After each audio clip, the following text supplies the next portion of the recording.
इस वीडियो में हम एक्सरसाइज 5.3 करेंगे जो कि अरिथमेटिक प्रोग्रेशंस के ऊपर बेस्ड है। एपी के बारे में हमने पीछे पढ़ा था कि एक ऐसी सीक्वेंस होती है जिसमें नंबर्स इस तरीके से अरेंज्ड होते हैं। सपोज ये है एक सीक्वेंस जिसमें अगली टर्म का पिछली टर्म के साथ जो डिफरेंस होता है वो 4 - 1 3, 7 - 4 3, 10 - 7 3, 13 - 10 3। तो जो डिफरेंस होता है वो सेम रहता है, यानी कि इसको हम बोलते हैं कॉमन डिफरेंस। और कॉमन डिफरेंस को हम डिनोट करते हैं डी से। फर्स्ट टर्म को हम डिनोट करते हैं ए से। तो अगर हमें पता चले कि डिफरेंस जो है नेक्स्ट टर्म का प्रीसीडिंग टर्म पिछली टर्म्स के साथ वो सेम रहता है तो वो एपी है। तो अभी इस एक्सरसाइज में कुछ क्वेश्चंस होंगे जिसमें आपको बोला जाएगा कि आपको फर्स्ट टर्म लिखनी है, कॉमन डिफरेंस लिखना है, या फिर एपी बनाओ किसी अलजेब्राइक फॉर्मूला के ऊपर बेस करके। तो हम एक्सरसाइज शुरू करते हैं, साथ के साथ कोई नया कॉन्सेप्ट आएगा तो मैं उसको भी एक्सप्लेन करती जाऊंगी। ये है एक्सरसाइज 5.3। तो क्वेश्चन नंबर 1 है, for the following arithmetic progressions यानी AP right the first term a and the common difference d. तो फर्स्ट टर्म है यहाँ पे, फर्स्ट टर्म इज पहले क्वेश्चन के पहले पार्ट में है -5। First term is -5। अब डी निकालने के लिए आप 2-3 बार इसको वेरीफाई कर सकते हो, जैसे कि -1 में से -5 को माइनस कर दो। तो -1 में से -5 को माइनस किया यानी कि -1 माइनस माइनस प्लस, तो ये आ जाएगा आपका 4। आप फिर से देख सकते हो 3 माइनस -1, तो 3 माइनस -1 यानी कि 3 + 1 4। तो यहाँ पे आपका कॉमन डिफरेंस कितना आ जाएगा 4। तो फर्स्ट टर्म है -5 and common difference is 4। Second है, इसका सेकेंड पार्ट है, फर्स्ट टर्म है 1/5 एंड कॉमन डिफरेंस 3। आपको दे रखा है कि ये एपी है, एपी है तो दैट मीन्स डिफरेंस कॉमन ही होगा, बस हमें इसको निकालना है। तो 3/5 - 1/5, तो एलसीएम लेंगे 3 - 1, ये आ जाएगा आपका 2/5। थर्ड है,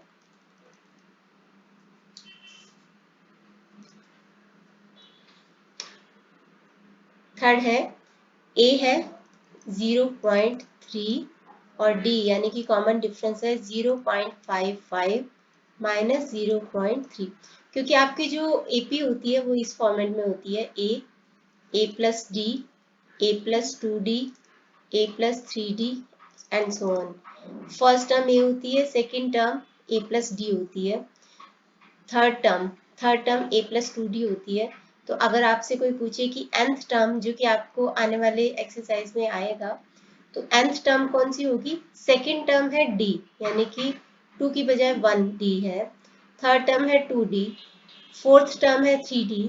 तो nth टर्म क्या होगी? a plus n minus 1d। अभी इसका इस एक्सरसाइज में कोई रेलिवेंस नहीं है, जैसे ही बताया। कॉमन डिफरेंस निकालने के लिए आप अगली टर्म को अगली टर्म में से पिछली टर्म को माइनस कर दो। जैसे कि यहाँ पे 0.55 में से 0.03 को माइनस किया, तो मैं यहाँ पे 0.55 में से 0.3 को माइनस करूंगी।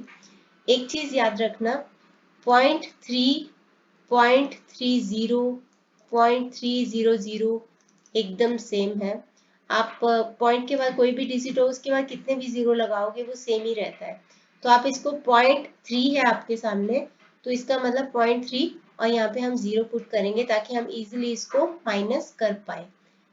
तो माइनस करेंगे 5 - 5 5, 5 - 3 2, तो 0। तो कॉमन डिफरेंस आ जाएगा आपका 0.25। इसी तरह से आप कितने भी जीरो बढ़ाते जाओगे ना वो सेम ही रहेगा। फोर्थ क्वेश्चन है, ए है यहाँ पे फर्स्ट टर्म है -1.1 और डी कॉमन डिफरेंस क्या होगा? -3.1 माइनस फर्स्ट टर्म 1.1। तो -3.1 माइनस माइनस प्लस हो जाएगा 1.1।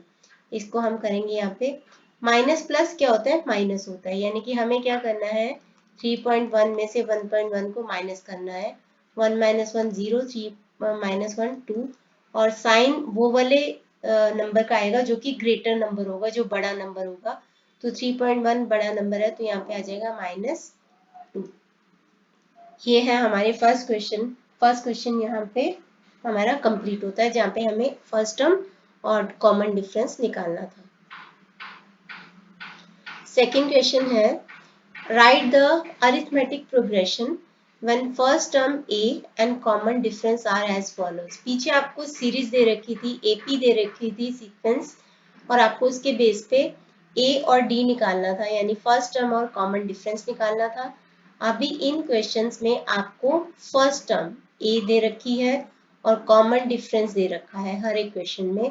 तो आपको कॉमन डिफरेंस के बेस पे और फर्स्ट टर्म के बेसिस पे अरिथमेटिक प्रोग्रेशन लिखना है। जैसे कि हमने पीछे किया कि कैसे होता है, a plus d, a plus 2d, a plus 3d and so on.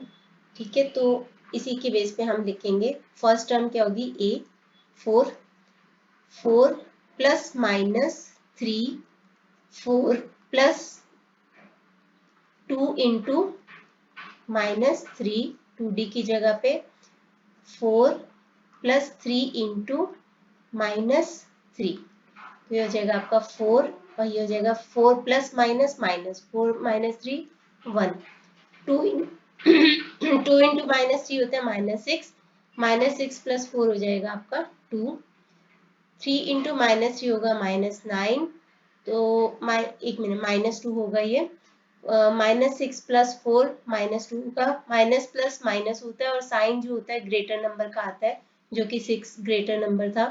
यहाँ पे है 4 प्लस 3 इंटू -3, 3 इंटू -3 -9, -9 प्लस 4 क्या हो जाएगा -5 एंड सो ऑन। तो आप कितने भी टर्म यहाँ पे लिख सकते हो।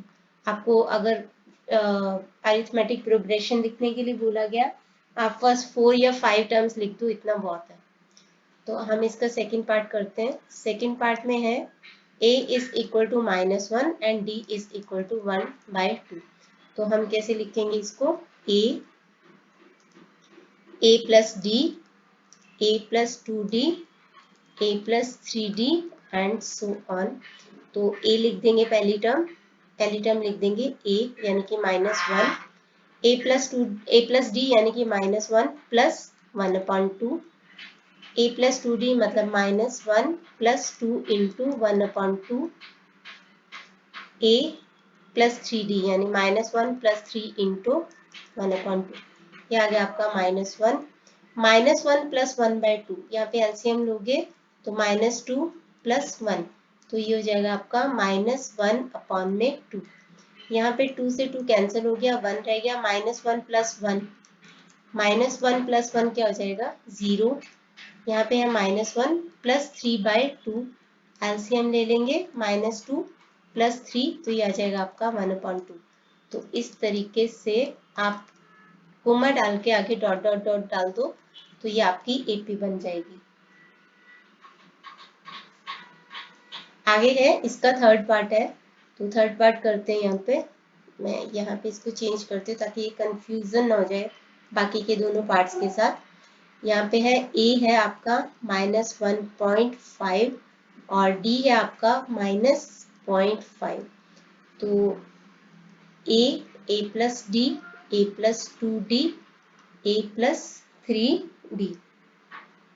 तो पहला है -1.5, फिर है -1.5 प्लस -0.5, a प्लस 2d यानी कि -1.5 plus 2 into -0.5, a plus 3d यानी -1.5 प्लस 3 इंटू -0.5। तो पहली टर्म तो वही आ जाएगी, -1.5 प्लस -0.5, तो 1 माइनस माइनस प्लस हो जाएगा, माइनस माइनस प्लस हो जाएगा, 5 प्लस 5 10, 1 कैरी करेंगे तो 1 प्लस 1 2, तो यहाँ पे आ जाएगा -2, क्योंकि दोनों का साइन माइनस है, लेकिन माइनस माइनस प्लस होता है, तो इसीलिए -2। यहाँ पे है -1.2 प्लस 2 इंटू 0.5, 2 इंटू 0.5 पहले करेंगे, दोनों को आपस में मल्टीप्लाई करेंगे तो 2 इंटू 0.5 कितना होता है। जब भी आपको डेसिमल में मल्टीप्लाई करना हो सीधा ऐसे ही कर दो, 2 इंटू 5 10 कर दिया। अब देखो पॉइंट के बाद डेसिमल के बाद कितने डिजिट है, यहाँ पे पॉइंट के बाद एक ही डिजिट है तो एक डिजिट के पहले पॉइंट लगा दो 1, तो यहाँ पे आ जाएगा 1 -1 क्योंकि 2 इंटू -0.5 है तो -1 -1 इंटू -1 माइनस 1.5 यानी -2.5 आ गया। यहाँ पे आ जाएगा 3 को 5 से मल्टीप्लाई किया 15 आ गया। पॉइंट के बाद कितने डिजिट है, ओनली 1 तो एक डिजिट के पहले पॉइंट लगा दिया, ये आ गया आपका 1.5 और साथ में माइनस -1.5 -1.5 माइनस माइनस प्लस हो गया, क्या आ जाएगा आपका -3 तो इस तरीके से आपकी ये एपी बन जाएगी। आगे है third question, in which of the following situations the sequence of numbers formed will form an AP। आपको बताना है कि इनमें से कौन सी सिचुएशन में AP बनेगी। तो AP बनने का एक ही रूल है, कॉमन डिफरेंस होना चाहिए, यानी कि अगली टर्म का पिछली टर्म के साथ जो डिफरेंस है वो हमेशा सेम रहना चाहिए।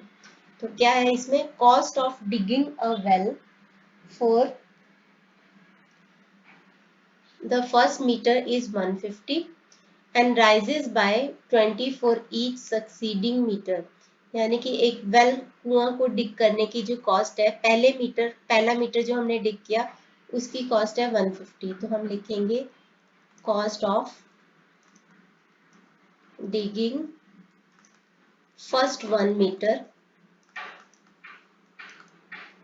is ₹150 and rises by 20 for each succeeding meter। यानी कि सेकेंड 1 मीटर जो आप अगला जो पहला मीटर डिग करोगे तो उसकी कॉस्ट 20 रुपीज से बढ़ जाएगी, यानी 170 हो जाएगी, फिर 190 हो जाएगी, तो 150 170 190 210 ऐसे करती जाएगी।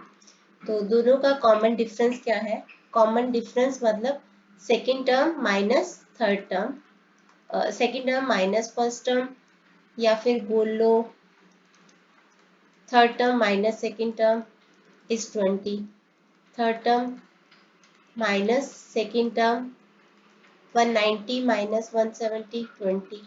तो ये क्या है यहाँ पे common difference, this is common, जो डिफरेंस है दो टर्म्स के बीच का वो कॉमन है और ये एक एपी है, दिस इज एन एपी। अगला है, अगले में पूछा यही क्वेश्चन है कि ये एपी है या नहीं, तो सेकंड क्वेश्चन है, सेकंड पार्ट है ये थर्ड क्वेश्चन का। The amount of air present in the cylinder when a vacuum pump removes each time 1/4 of the remaining in the cylinder. एक सिलेंडर में ऑक्सीजन है, एयर है, तो उसमें से हर बार वैक्यूम पंप से उसकी कुछ हवा निकाल दी जाती है, कितनी पार्ट निकाल दिया जाता है, 1/4 पार्ट हर बार ही निकाल दिया जाता है ऑफ द रिमेनिंग, मतलब जितना बच गया उसका 1/4 हर बार उसको रिमूव कर दिया जाता है, हटा दिया जाता है। तो क्या ये एक एपी है, तो हम एज्यूम करते हैं कि suppose amount present in the cylinder, amount of air present in the cylinder is, कुछ भी आप मान सकते हो, सपोज x है, सपोज x है, तो हर बार लिखा है कि हर बार उसमें से 1/4 जो ऑक्सीजन है या एयर है वो हटा दी जाती है। तो पहली बार में कितनी हटाई जाएगी एयर, x इंटू 1/4 यानी कि x/4 हटा दी जाएगी, तो रिमेनिंग एयर कितनी बचेगी, x थी पहले इतना हटा दी गई, तो ये बच जाएगी 3x/4। ठीक है, ये first time when air is removed for the first time।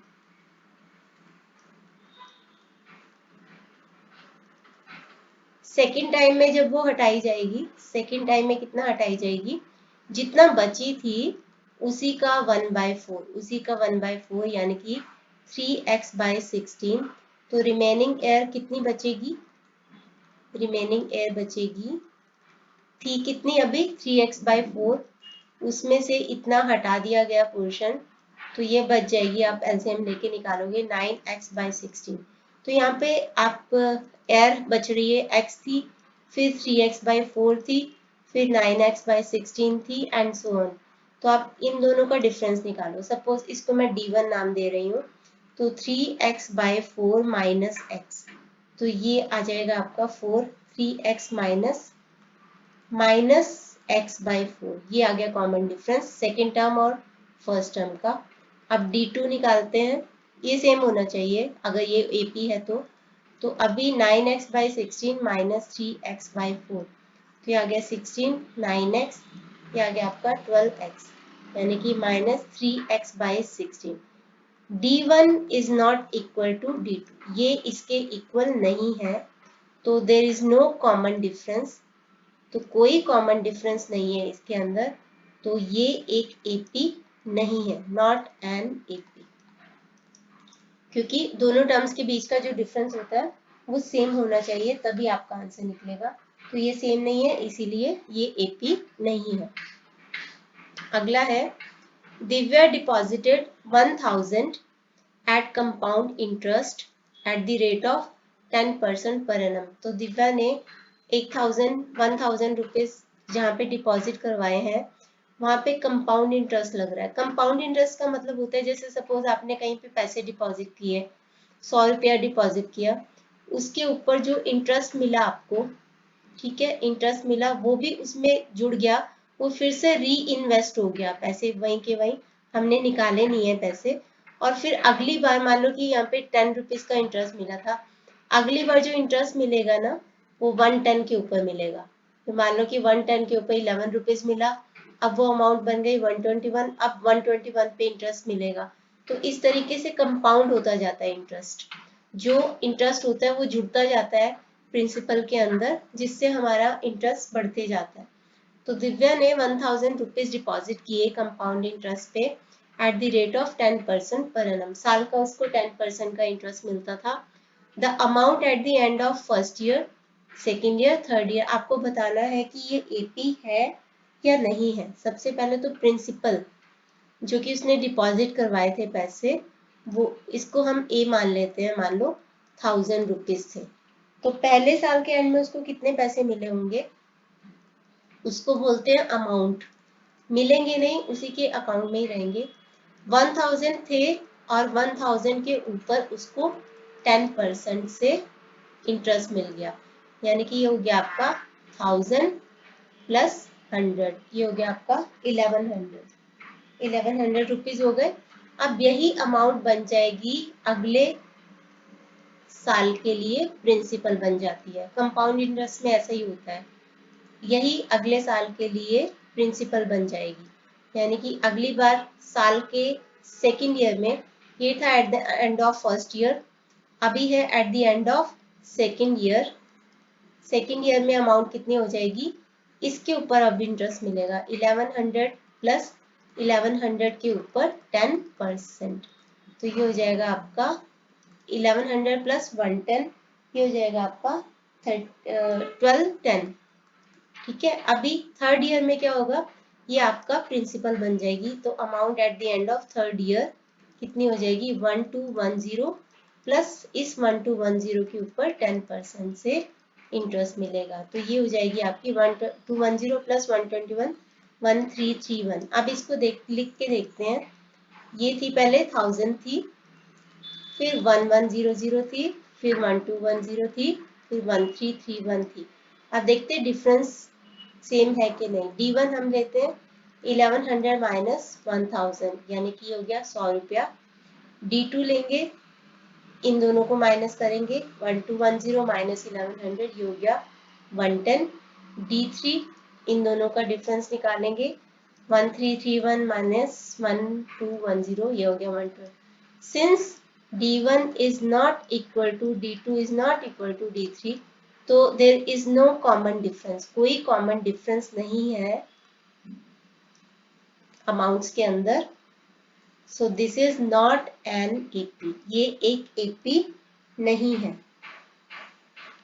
आगे है नेक्स्ट, फर्स्ट क्वेश्चन है find the common difference and write the first next 4 terms of each of the following arithmetic progression. तो यहाँ पे आपको 4 टर्म्स दे रखी हैं, next 4 यानी 5, 6, 7 एंड 8 टर्म लिखनी है बेस्ड अपॉन आपका एपी क्या है और आपका डी क्या है। तो सबसे पहले तो एपी 1, -2, -5 एंड -8। तो फर्स्ट टर्म की आपकी 1 है। अब सेकेंड टर्म क्या आपकी, सेकेंड टर्म के लिए आप क्योंकि आपको दे ही रखा है कि ये एपी है तो डिफरेंस जो कॉमन डिफरेंस होगा सेम ही होगा। तो आप चाहे सेकंड माइनस फर्स्ट टर्म करो चाहे थर्ड माइनस सेकंड टर्म करो तो आपका डिफरेंस कॉमन ही होगा। तो डी क्या आएगा आपका, सेकंड टर्म में से फर्स्ट टर्म को माइनस कर दो तो ये आ गए -3। तो ये आ गया आपका A1 और D क्या आ गया आपका -3। अब हमें दे रखी है यहाँ पे क्या A1, A2, A3, A4। हमें क्या निकालना है A5 निकालना है। मैंने आपको क्या बताया था कि यहाँ पे कैसे चलता है सिस्टम, ऐसे होता है कि A+D, A+2D, A+3D, ठीक है ये फोर्थ टर्म तक। और फिफ्थ टर्म क्या होगी A+4D, A+4D, ये होगी आपकी फिफ्थ टर्म। जितनी टर्म हो ना उसमें से एक माइनस कर दो और डी के साथ वो लगा दो। जैसे सेकेंड टर्म था तो A+2 -1 1D यानी कि A+D। थर्ड टर्म है तो A+2D, 3 में से 1 माइनस किया 2 तो 2D। फोर्थ टर्म है तो A+4 -1 यानी कि 3D, तो एंड सो ऑन। अभी हमें फिफ्थ टर्म निकालनी है तो A+4D कर दो। तो A+4D यानी कि 1 + 4 × -3, तो ये आ जाएगी आपकी A। 4 - 3 क्या होता है -12, तो 1 - 12 कितना हो जाएगा -11, तो ये हो जाएगी आपकी -11। इसी तरह से A6 टर्म निकाल लो A+5D।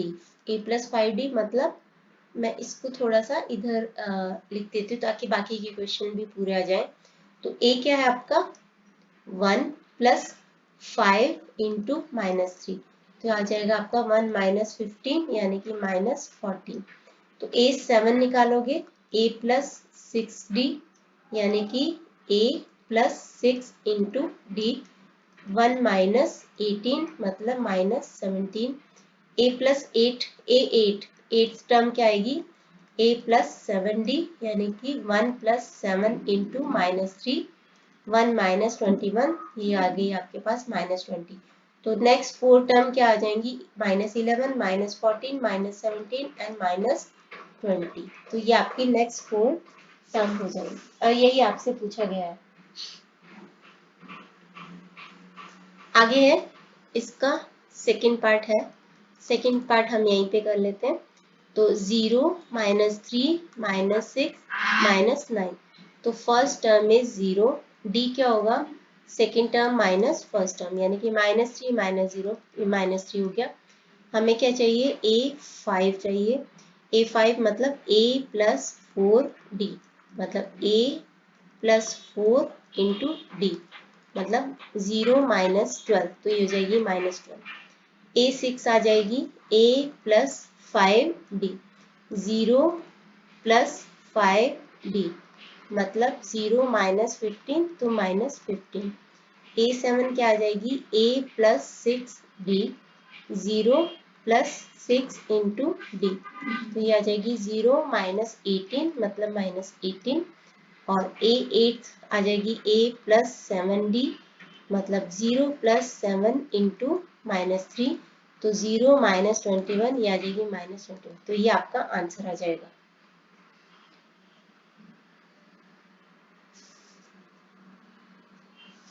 इसके बाद है इसका थर्ड पार्ट है।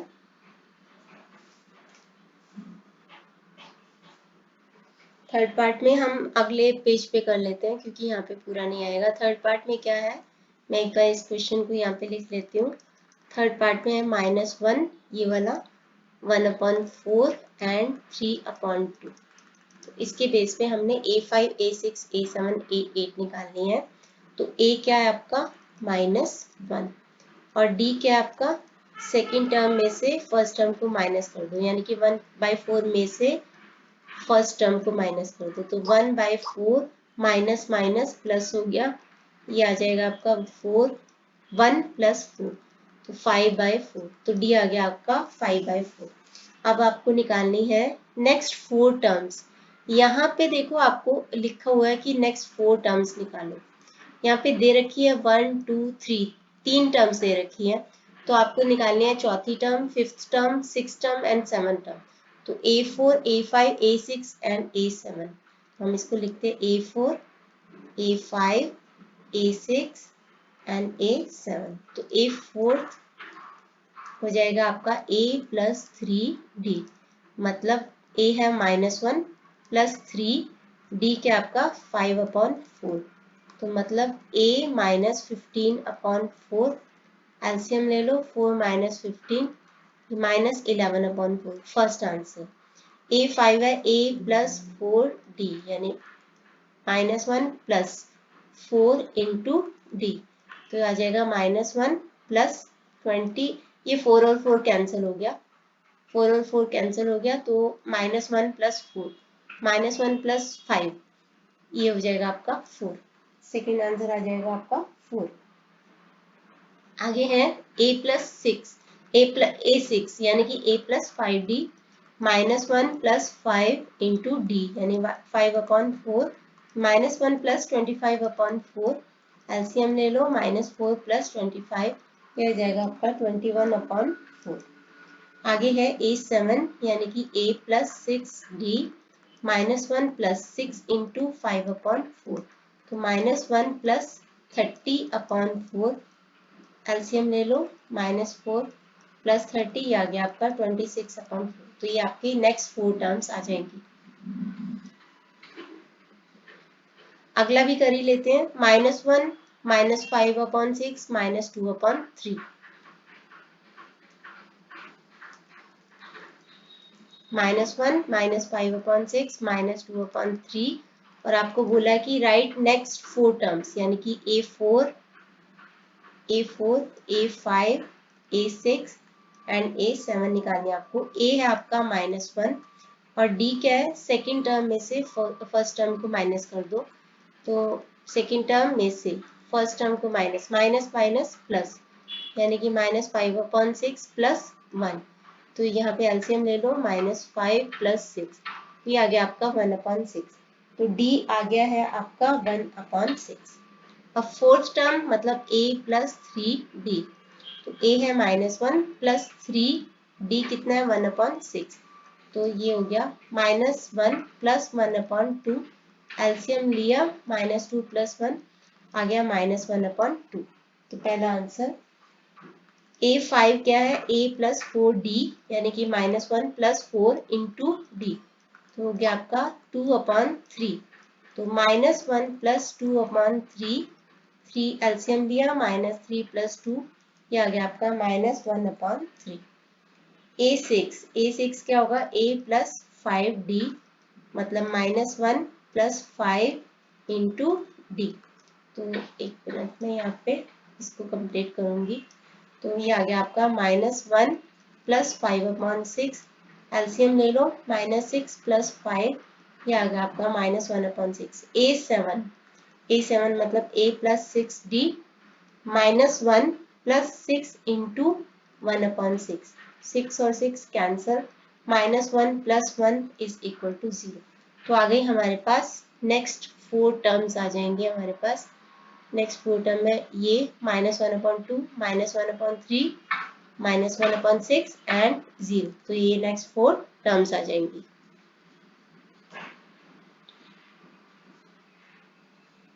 आगे है इसका 5th क्वेश्चन। 5th क्वेश्चन है, find out which of the following sequences are arithmetic progressions. आपको बताना है कि इनमें से कौन सी एपी है। For those which are arithmetic progression, अगर ये एपी है तो find out the common difference, तो कॉमन डिफरेंस निकालो, यानी कि डी निकालो। सबसे पहला पार्ट है इसका 3 3 3 3, तो एपी निकालने का सबसे इजी तरीका है कि अगर आपका जो डी है कॉमन डिफरेंस सेम आ रहा है, सो दैट मीन्स कि आपका आंसर सही है। तो हम क्या करते हैं, कॉमन डिफरेंस निकालते हैं। सबसे पहले तो ए है 3, डी, हम इसको D1 D2 नाम देते हैं। D1 निकालेंगे सेकेंड टर्म में से, फर्स्ट टर्म को माइनस कर दो 0। D2 निकालोगे थर्ड टर्म में से, सेकेंड टर्म को माइनस कर दो, सब सेम ही है। D3 निकालोगे फोर्थ टर्म में से, थर्ड टर्म को माइनस कर दो। Since D1 D2 D3 same, तो कॉमन डिफरेंस है, सो दिस इज एन AP। तो ये आपकी AP है, यस AP है। तो D निकल गया, D कितना आएगा आपका 0। आगे है इसका सेकेंड पार्ट। सेकेंड पार्ट में है, मैं सेकेंड पार्ट को इधर कर रही हूँ। सेकेंड पार्ट है P plus 90, P plus 180, P plus 270, जहाँ पे P क्या है 999 रेज टू 999। हमें कोई मैटर नहीं करता क्योंकि सब में P है, तो मैटर नहीं करता। हम क्या करेंगे, D1 निकालेंगे P प्लस 90 में से, P प्लस 90 में से फर्स्ट टर्म को माइनस कर दो, तो ये कितना आ गया 90। D2 निकालेंगे, मतलब कॉमन डिफरेंस थर्ड टर्म में से सेकेंड टर्म को माइनस कर दो, माइनस P प्लस 90, बाहर माइनस है तो अंदर का साइन चेंज हो जाएगा, ये आ गया आपका 90। D3 निकालोगे P प्लस 270 में से second term minus third term minus कर दो, तो P माइनस 180, बाहर माइनस है तो अंदर साइन चेंज हो गया 90। सिंस D1 D2 D3 सारे सेम है, so there is a common difference, difference common है, कॉमन डिफरेंस है, तो दिस इज एन AP। और D क्या आ गया आपका 90, D आपका आ गया 90। थर्ड है इसका, थर्ड में है -225 -425 -625 -825। तो आपका D1 निकालोगे सेकेंड टर्म में से फर्स्ट टर्म को माइनस, -25 में से -225 को माइनस, यानी कि -425 plus 225, this is equal to -200। D2 निकालेंगे थर्ड टर्म में से, इसको माइनस कर दो सेकेंड को, -425 मतलब -625 प्लस 425 मतलब -200। अब फोर्थ में से D3 निकालोगे, -825 minus -625 minus minus plus plus 625 minus 200। Since there is a common difference, क्योंकि D1 D2 एंड D3 सारे सेम है, so yes this is an AP। और D क्या होगा आपका, D होगा आपका -200, ये आपका आंसर। फोर्थ को यहीं पे कर लेते हैं। फोर्थ है आपका, मैं इसको दूसरे पेन से करती हूँ। फोर्थ है आपका, फोर्थ दे रखा है -225 -420। एक मिनट, तो मैंने कौन सा किया, अभी मैंने फोर्थ कर दिया है, थर्ड छोड़ दिया है, तो मैंने ये फोर्थ कर दिया गलती से। तो अभी हम कर लेते हैं थर्ड, अभी हम थर्ड पार्ट कर लेते हैं इसका। तो थर्ड पार्ट है, थर्ड पार्ट है हमारा, ये दे रखा है आपको 1 1.7 2.4 3.1 एंड सो ऑन। तो D1 निकालेंगे, 1.7 में से 1 माइनस किया, 1.7 में से 1 माइनस किया, 1 जो उसका इंटीजर पार्ट है, वो इंटीजर पार्ट के नीचे पॉइंट के नीचे 0 लिख दो। मैंने बताया था कि एक की बात है, आप कितने भी जीरोस लगा सकते हो डेसिमल के लास्ट पार्ट के बाद। तो यहाँ पे 7 माइनस 0 7 0 1 माइनस 1 0, तो ये D आ गया आपका 0.7। D2 निकालेंगे 2.4 माइनस 1.7, 2.4 माइनस 1.7 निकालेंगे, तो 2.4 में से 1.7, तो 4 में से 7 नहीं माइनस कर सकते, यहाँ से बोरो करेंगे 14 आ गया, 14 माइनस 7 7, यहाँ पे 1 रह गया था तो 0.7। और इसी तरीके से D3 निकालेंगे 3.1 माइनस 2.4, तो 3.1 में से 2.4 माइनस करेंगे, यहाँ से बोरो करेंगे 2 रह जाएगा, 11 माइनस 4 7, 2 माइनस 2 0, तो ये आ गया। तो यस D1 D2 D3 सब सेम है, तो there is a common difference, so yes this is an AP और कॉमन डिफरेंस कितना हो जाएगा 0.7। ये हो गया हमारा इसका थर्ड पार्ट। आगे है फिफ्थ क्वेश्चन का फोर्थ पार्ट है, सॉरी फोर्थ तक हमने कर लिया, फिफ्थ पार्ट है। ये आपको दे रखा है 10 plus 2 raise to 5, 10 plus 2 raise to 6, 10 plus 2 raise to 7, ये दे रखा है आपको। तो आपको बताना है कि ये AP है या नहीं है। तो सबसे पहले तो हम सेकंड D1 निकालते हैं। D1 निकालेंगे, सेकंड टर्म में से फर्स्ट टर्म को माइनस कर दो, 10 minus 10 cancel, 2 raise to 5, 2 raise to 5 मतलब 2 को 2 से ही 5 टाइम्स मल्टीप्लाई कर दो तो ये आ जाएगा 32। थर्ड टर्म में से सेकंड टर्म को माइनस कर दो, माइनस 10, तो बाहर माइनस है तो अंदर का साइन भी माइनस हो गया, 2 रेज टू 5, ये कैंसिल हो गया, तो ये आ गया आपका 2 raise to 6 minus 2 raise to 5। एक चीज का ध्यान रखना कि कभी भी ऐसे मत करना कि 2 रेज टू 6 और 2 माइनस 2 रेज टू 5 है तो इसको 2 रेज टू 1 कर दो, ऐसा नहीं होता है। अगर डिवीजन हो ऐसे वाला तो हम कर सकते हैं। डिवीजन में क्या होते हैं, पावर्स आपस में माइनस हो जाती है, 2 रेज टू 1 आ जाएगा, लेकिन बीच में माइनस का साइन है तो आप ऐसे नहीं कर सकते, आपको पूरा कैलकुलेट करना पड़ेगा। या फिर एक और तरीका है, पहले मैं इससे करती हूँ फिर मैं आपको बता देती हूँ। यहाँ पे 2 रेज टू 5 को कॉमन ले लिया, पहले मैं सिंपल वाला तरीका, 2 रेज टू 6 मतलब 2 को 2 से ही 6 टाइम्स मल्टीप्लाई किया, 2 को 5 से किया, मतलब 2 into 2 into 2 into 2 into 2, 5 times किया, 5 टाइम्स किया तो 32 आ गया, तो ये आ गया आपका 32। एक और तरीका है, वो तरीका क्या है कि यहाँ से 2 रेज टू 5 कॉमन ले लिया और अंदर इधर क्या रह गया 2, क्योंकि 2 रेज टू 1 रह गया, माइनस यहाँ पे क्या रह गया 1, तो 2 रेज टू 5 इंटू 1 32, तो सेम आंसर आ जाएगा। ये एक तरीका है। आगे है D3 में 10 plus 2 raise to 7 minus 10 plus 2 raise to 6, बाहर माइनस है तो अंदर का साइन माइनस हो गया, ये आ गया 2 रेज टू 7 होता है 128, 2 रेज टू 6 होता है 64, ये आ गया 64। अब आप देख सकते हो D1 और D2 तो सेम है, लेकिन वो दोनों D3 के इक्वल नहीं है, so there is no common difference, कोई कॉमन डिफरेंस नहीं है, so no this is not an AP, ये एक AP नहीं है। आगे इसका 6 पार्ट है, 1 raise to 2, 3 raise to 2, 5 raise to 2, 7 raise to 2, ये बहुत सिंपल है। इसमें हम इसको पहले 1 रेज टू 2 यानी 1 इंटू 1, 3 रेज टू यानी 3 इंटू 3, 5 रेज टू 2 यानी 5 इंटू 5, 7 रेज टू 2 यानी 7 इंटू 7, ये आ गया आपका 1, ये आ गया 9, ये आ गया 25, ये आ गया 49। अब D1 निकालेंगे, सेकेंड टर्म में से फर्स्ट को माइनस किया, आ गया 8। D2 निकालेंगे, थर्ड में से सेकेंड को माइनस किया, ये आ गया 16। D3 निकालेंगे, फोर्थ में से थर्ड टर्म को माइनस किया, ये आ गया आपका 14। So since D1 is not equal to D2 not equal, actually यहीं पे भी रुक जाते तो ठीक था, कोई कॉमन डिफरेंस नहीं है, सो नॉट एन AP नहीं है। आगे है इसका लास्ट पार्ट, सेवंथ पार्ट है फिफ्थ क्वेश्चन का।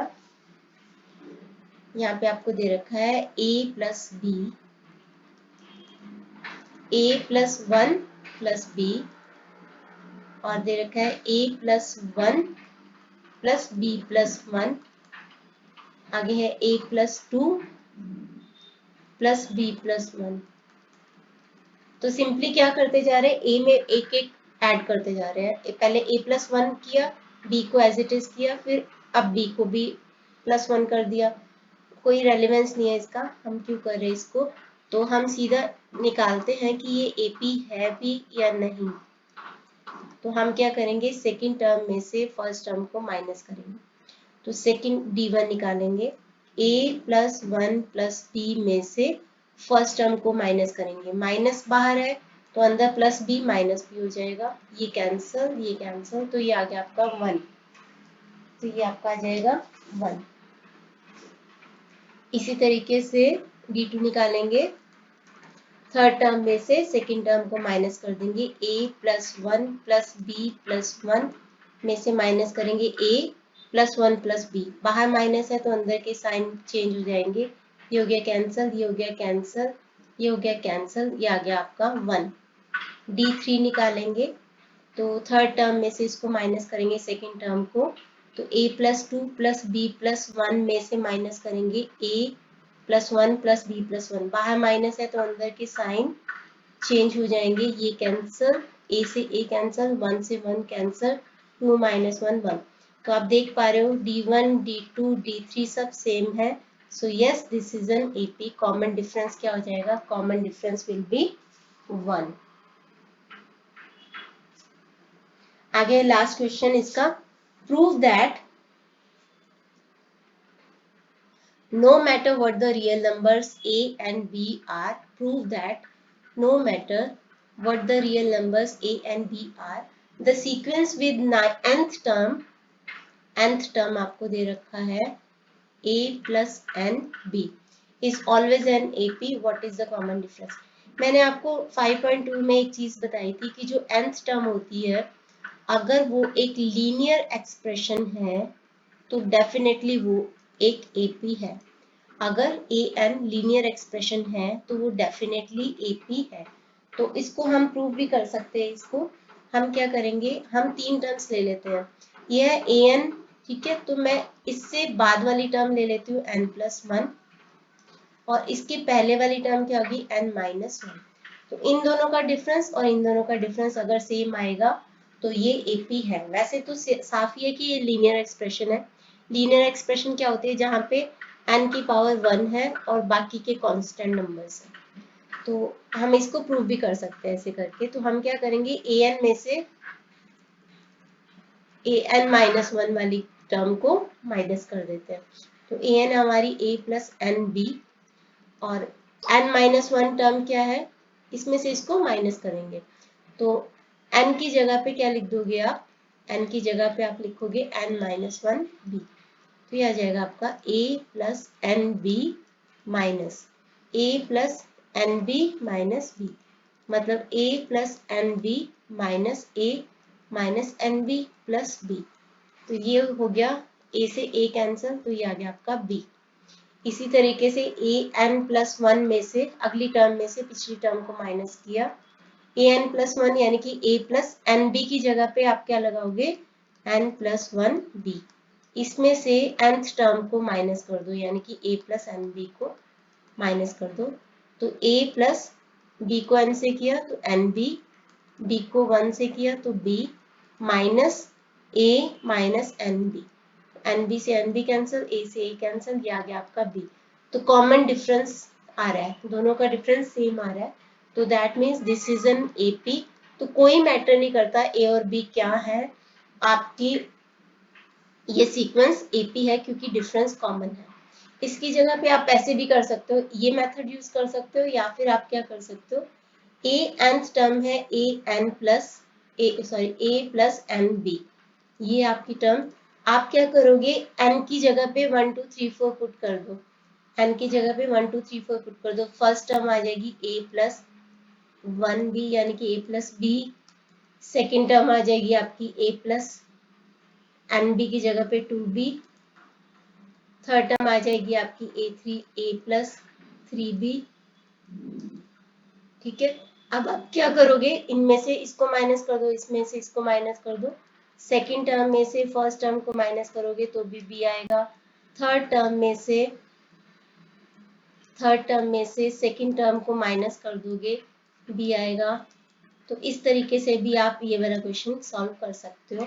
तो ये प्रूव हो जाएगा कि ये AP है, कुछ भी हो ए बी की वैल्यू ये हमेशा AP रहेगी, क्योंकि आपको पता है कि ये लीनियर एक्सप्रेशन है, देख के ही पता चल रहा है कि ये AP है। तो इसके साथ ही हमारी एक्सरसाइज कंप्लीट होती है। नेक्स्ट वीडियो में हम करेंगे एक्सरसाइज 5.4। तो इस वीडियो के लिए इतना ही। Thanks for watching.